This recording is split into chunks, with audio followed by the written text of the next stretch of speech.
Guys, ഞങ്ങൾ ഇന്ന് പായസം ഉണ്ടാക്കാണ്. ഇനി നമുക്ക് പഞ്ചസാര ഇടാം. ഇനി നമുക്ക് വേവിച്ച അട ഇടാം. തിളച്ച പാലിലേക്ക് വേവിച്ച അട ഇടാം.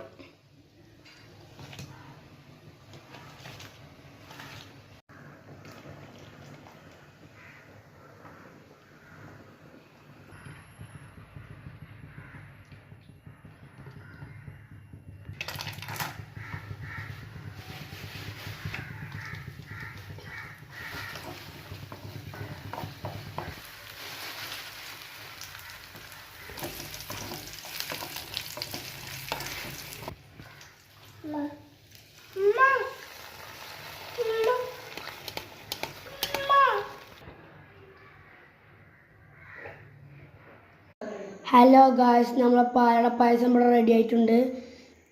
ഇനി നമുക്ക് ടേസ്റ്റ് ചെയ്ത് നോക്കാം. നല്ല ടേസ്റ്റ് ഉണ്ട്. നിങ്ങളെല്ലാവരും വീട്ടിലും ഇത് ട്രൈ ചെയ്ത് നോക്കാം. എല്ലാവരും ലൈക്ക് ചെയ്യുക, സബ്സ്ക്രൈബ് ചെയ്യുക, ഷെയർ ചെയ്യുക, ബെല്ലമർത്തുക.